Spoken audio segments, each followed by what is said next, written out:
Lara, my first question for somebody who is documenting the revolution, but very recent revolution. So, is it already history when it's 7 years? Or it's too early? Because for us there is this dubious feeling we have a special moment. It's exactly 5 years since the Euromaidan revolution in Ukraine. And it feels like, is it already history? Should we treat it as a history and remember it as a history? Or it's still our today? It's a big question. Depends how you define history, I guess, but it's an ongoing story. So there's moments, there's anchor moments in history that mark a society, and I think Maidan and Tahrir are those kinds of moments. But I don't think there's a beginning and an end. There's a moment of extreme, intense relevance of that moment, but that moment arrives because of other things that happened before, and then it continues and becomes something else. So it's still evolving, and what it has become is a whole story. But I think there's a very important, it's a very important turning point, if you want, in history. Do you think that, for instance, if speaking about the revolution in Egypt, that the story is kind of more, most of the people really told their story, or still there are the issues which society don't know about themselves? I mean, I can't answer for everybody else, but I'm sure there are stories that people have not necessarily made public. Maybe they discussed it with their families, maybe they experienced it together, but that they made it public, I don't know. And also there's a, it's one of the things that has changed in the revolution is the capacity of actually talking about oneself. In a society where you couldn't speak about your sexuality, where you couldn't speak about your role as a woman, where you couldn't speak about politics, there was a lot of different things that the revolution allowed for people to express. So that is not an acquired, freedom to be able to express oneself. But people have begun to understand that they have the rights and they are entitled to a certain kind of dignity and of a certain kind of way of living. Do they have that? I don't think so, but they have begun to understand that this is actually present and it's only a matter of time until it can maybe come back. So I think that I think it's not so much about things that have not been said yet. It's more about the possibility to say things and how this comes and goes. So now we're a little bit in a kind of return to a moment of silence where people are preferring to not say what they really think or not to express their political opinions because they are, first of all, very oppressed economically and they need to survive. And also because they know right now that the way things are, they wouldn't really, it wouldn't make a difference. It would probably be more working against them than really helping in any kind of way to, to be critical of the situation. And you most probably, I will dare to guess that you were giving a lot of also interviews for various media within these years. And what I found that, like you have this, we won't get into this, it's also, it was not used the notion of the Arab Spring itself in Egypt or other places, but I remember later there was this articles about, Arab winter. And anytime we are today approached, for instance, I am approached by foreign journalists on a daily basis, and they asking like victories and losses of the revolution. Are you disappointed? What you are optimistic? And we put into this discourse of like, either we should agree we are not disappointed or we are disappointed. How do you feel about that? Are you yourself disappointed, or we shouldn't talk in different frame than how we should discuss it? And as a general feeling of, like if you have the emotional appeal to the event. I feel that when I went to the square, I felt that there was a lot of naivety from the square, from people in the square, that they were asking for things that were already failing in other parts of the world, like democracy as we know it. And I felt, that is not what we should ask for, because these systems we know don't work. Actually, democracy is what got us here. So I wasn't so I wasn't so enthusiastic at the very beginning. I felt that the poor people will pay the price of this moment, and that the others will find their way to survive it. So it wasn't so much about I was euphoric and then I was disappointed, but of course when the entire country is full of hope and the whole world is looking at you and the whole world remembers hope, you cannot but also embrace that wave. And so of course you're going to be hopeful and you're going to wish for something really good to come out of it. So I think disappointment is not just one thing, it's something that comes and goes, and there's the both sides of the coin in a situation that is so important, so dramatic, and so life-changing for so many people. So there was a moment of hope, there was a moment of disappointment. Today, of course, I'm disappointed, but the whole world is disappointed. We're all disappointed.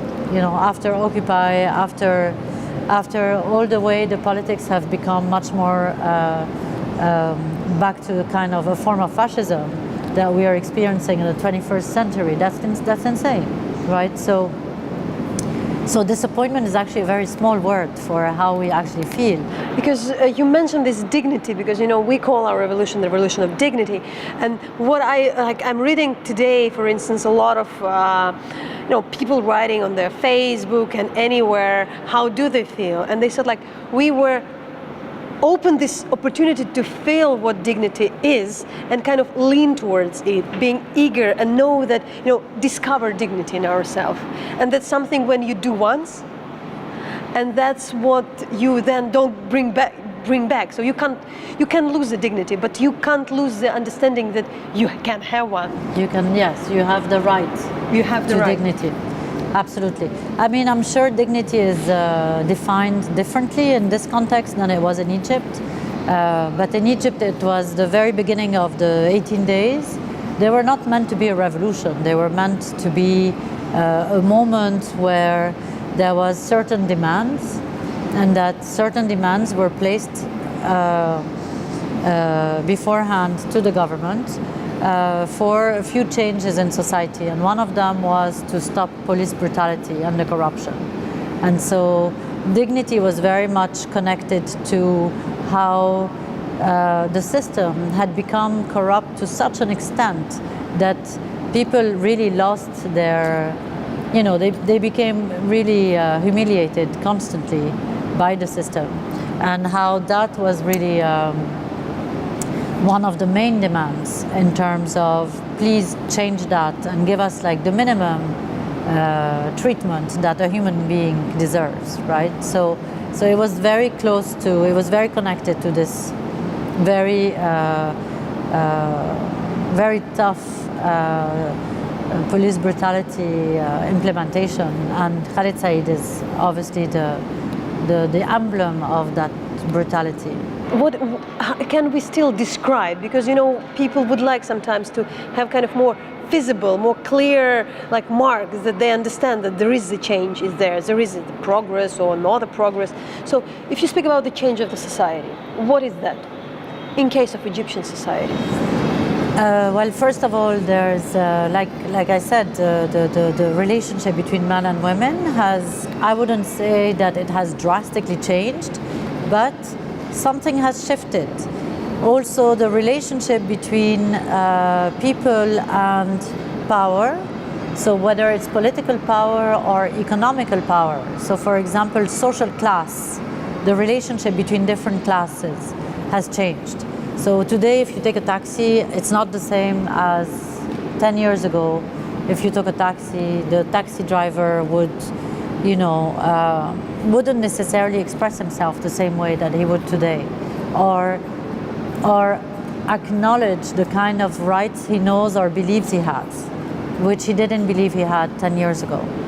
People had no idea that they were entitled to a certain kind of dignity, to a certain kind of freedom, to a certain kind of expression, rights of expression, even between two people.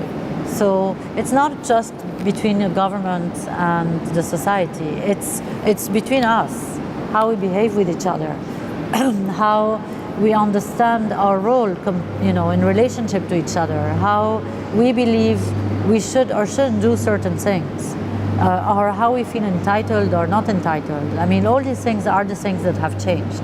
And definitely, Egypt is a society that is changing very fast. There are, 2-3 million children born every year in Egypt, and it's a very young country. So under 65% of the population is below 35 years old, and probably half of that is below 10 years old. So it's going very, very fast. How people are integrating technology since the revolution. So the way that people use the internet, the way they use Uber, the way they use even flirting online, or creating communities of people biking bicycles. No one used bicycles. The only person who used to bike in Cairo was the man who used to carry a big tray of bread with a lot of, with a mountain of bread, and kind of amazingly navigate through the cars. Today, on Fridays, on Thursdays, on days during the weekends, and also during the whole week, you see a lot of young people on bicycles using that as a way of fitness or understanding the importance of being healthy. And you see sometimes rallies of bikers. Last time I was in Cairo in the summer, I saw 200 people on bicycles meeting at Mohammed Mahmoud, which is one of the arteries that goes from Tahrir. And then you have these new movements of, like, for example, 200 women who have motorcycles who will meet in Alexandria and do a whole rally for a whole day, or, so these kind of things were not the sort of things that happened before the revolution. They're not directly connected to Tahrir in a certain way, but in a way they are.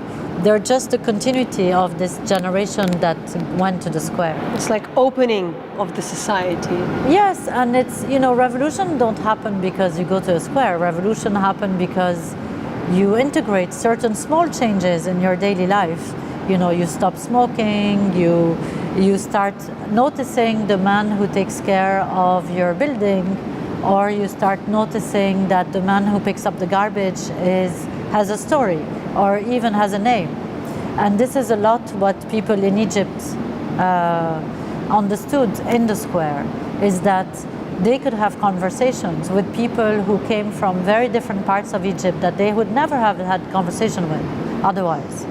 So that was I think these are the seeds that the square left, more than the change in politics, because that's a much bigger story. Tahrir made everybody come out, and it showed a very divided society, or a much more complex society than it appeared to be.